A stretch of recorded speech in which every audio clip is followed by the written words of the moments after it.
Hi Pisces, welcome back to the Astrology 33 channel. This is your April 2025 tarot reading. Thank you to those of you who have liked, viewed, shared, and subscribed to the channel. I appreciate all of that. For those of you new to the channel, source open in front of us. It's a Celtic cross spread as always, and also pulled the 4 agreements and wisdom of the oracle card for you guys. We're actually going to start the reading off by rolling those astrology axes we have in front of us to get an idea of where your focus should be as far as that goes.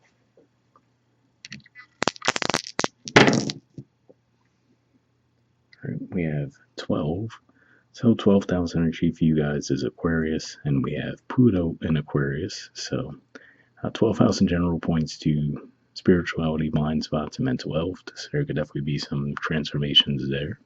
All right, we have Venus, and Venus is currently retrograde on the 27th of March. It's actually going to go back into your sign. So it's currently in Aries. It's going to go back into your sign and continue its retrograde until around the 12th of April, and then finally it'll actually move back into Aries on the 30th of April. So it's going to be going back and forth between your second house of possession, self-worth, finances, and your first house of personality and self-awareness. And we have Leo. So currently that area of the zodiac's a little quiet, but on the 18th of April, Mars is actually going to move into Leo. So for you guys, Leo energy is your 6th house of health, work, and daily routines. All right, so we'll keep all that in mind as we go through the main spread.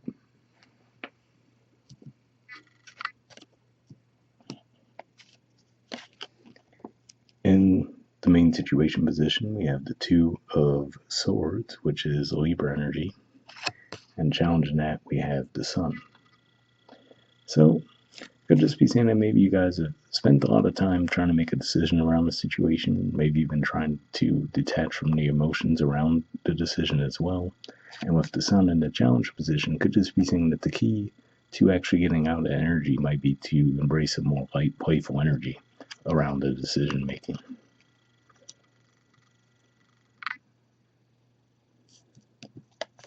All right, in the foundation position, we have the High Priestess. So I do typically view this as a Pisces energy. So it could just be saying that ultimately you are feeling grounded within your intuition. So I feel like this is saying that, if you really have been relying on your intuition, but you're second guessing it, I feel like this is saying that ultimately what you're intuitively feeling would be correct in the situation. All right. In the past position, we have the Moon. So yeah, ultimately it could just be saying that, you feel like you're worried that you're not seeing the situation clearly. So that could be what's at play there that's causing you to overthink the situation at this time.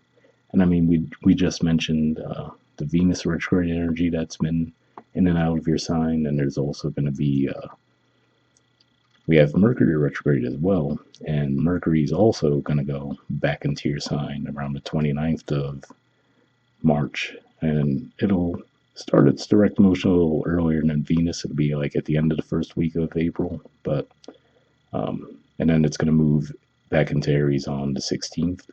So yeah, so definitely some energies at play there that could definitely be causing you to overthink things at this time. So makes sense in that regard. Right.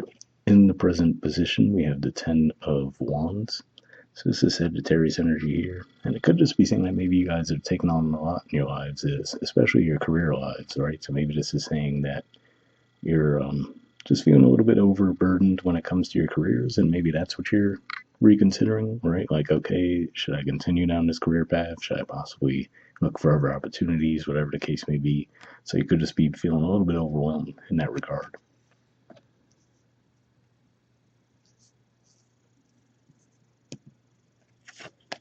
Right. In the near future position, we have the 7 of Swords. So this is Aquarius energy here. So yeah, I feel like this is saying definitely be on the lookout for deception, right? Now, given that Aquarius energy for you guys is 12th house, and we did see that with the dice, and we talked about all that comes with that, could just be saying also be on the lookout for self-deception, right? So definitely something to watch out for there. But yeah, it seems more likely that you're having an understanding that there is something deceptive within your environment. Like I said, if that's the case, it could be more of a career thing where, for example, maybe they're telling you that they can't get more help, right? So if you feel like you're overburdened, then you're like, hey, could we hire someone else to help? Maybe you feel like there's some dishonesty around them saying that. Or if they can't pay you more for the work you're doing, you can feel like there's some dishonesty there as well. All right. In the position of your influence in the situation, we have the Four of Swords. So this is Libra energy here. And this does make me think of the fact that there will be a full moon in Libra on the 12th of April. So that time in particular, you might feel like that's a really good time for you to actually take some time away and do some healing around the situation.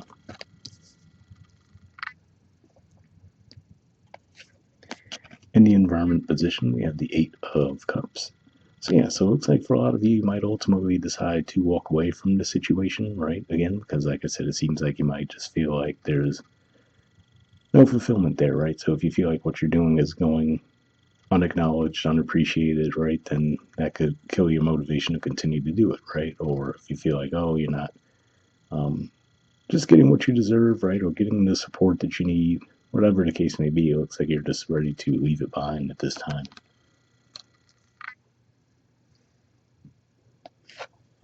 In the hopes or fears position, we have the Empress. So yeah, so a lot of you, this might be more of a hope, right? Where, like I said, if you are feeling overburdened and feeling like you're just taking on too much at this time, you could be hoping for that break to just be able to step away to get in a more receptive, relaxed mode around things. Right? In the outcome position, we have the Emperor. So this is Aries energy here. And yeah, to me, this says that ultimately, by the time we do get to the end of the month, you're going to be feeling a lot more in control of yourselves and what decisions you want to make. So like I said, right now, you could still be vacillating with the Two of Swords in the main situation. I feel like this is saying ultimately, by the time we get to the end of the month, you're going to feel a lot more sure of yourselves and what you want to do. All right. Bottom of the deck, we have the Two of Wands. So yeah, this is Aries energy here. So yeah, at a minimum, this could just be saying that maybe you just want to get out and explore, right? Maybe you feel like you're a little bit too bogged down within your current environment, right? You're feeling overburdened, overworked, and you're just like, okay, you know what? I need to take some time away, clear my mind, right? And with the Knight of Wands beneath that, I get a similar feeling from this energy as well. Right? From the Four Agreements deck, we have Don't Make Assumptions, and it says, let your life be transformed.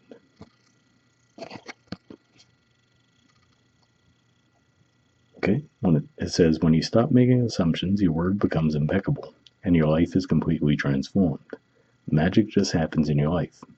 What you need comes to you easily because spirit moves freely through you. So, definitely an interesting message there. I don't necessarily see an energy where you might have been making assumptions around the situation, but maybe these are just more socially accepted constructs, right? As far as, like I said, if you've been working hard, you would think, oh, well, naturally, what would follow there would be rewards for the hard work, right? So maybe it's just one of those types of things where, like, okay, well, the dynamic seems to not be working the way it should there. All right, from the Wisdom Oracle, we have Time to Go. There's the artwork, and the number is 45. So we'll see what this has to say.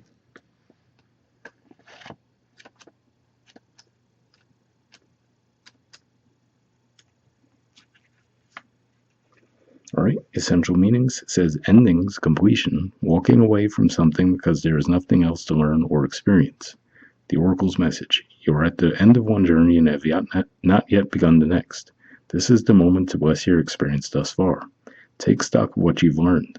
It's time to move on to new experiences and a new way of being.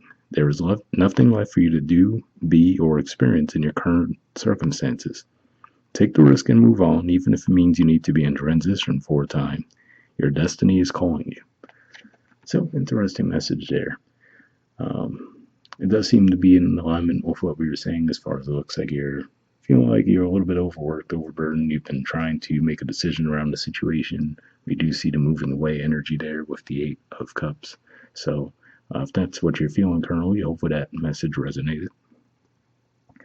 The relationship message says it's over, or at the very least, the form this relationship has taken is no longer of service to you or the other person. This is a time of letting go, of knowing that the journey has come to its conclusion. That doesn't mean anything is lost. Although this card could speak to a breakup, drifting apart, or the end of a soul contract, it is more about release than destruction. Remember the saying, if you love something, let it go. If it comes back, it's yours. If not, it never was. Endings are always a sign of new beginnings. If you want something deeper, walk away.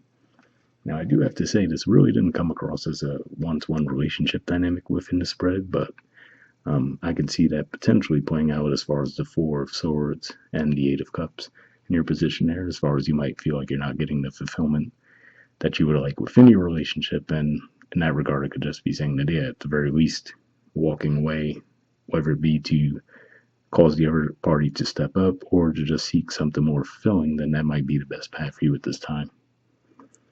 All right, the prosperity message says, this message is clear. The path you've been on with your work, creative projects, and business alliances have come to an end. You will not find the success you desire by continuing with what is now in front of you. This is an auspicious sign because there is no choice that will benefit you other than risking stepping into the unknown. It is time to walk towards something new.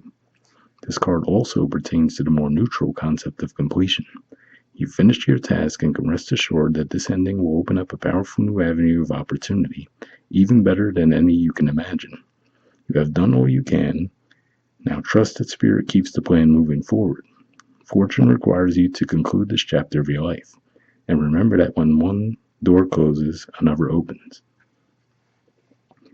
So, definitely a positive message there. I mean, I will say, like I said, between the Venus retrograde, the Mercury retrograde, I mean, we're really still in the middle of eclipse season right now, although that's going to be over as we move through April. But definitely some heavy energy to play there. So, I would say the only thing I would say is with that Seven of Swords in the future position, if these are feelings that seem to arise out of nowhere for you guys recently, then maybe just, see if you still feel the same way toward the end of April as far as making any bigger decisions. Whereas if these are things that have been on your mind even before those retrogrades, and now it just seems to be getting stronger, then that might be more worth taking a look at as far as if there is time to move away from those situations. But hopefully that resonates for you guys. We'll wrap up there, and I'll see you all next month. All right, bye.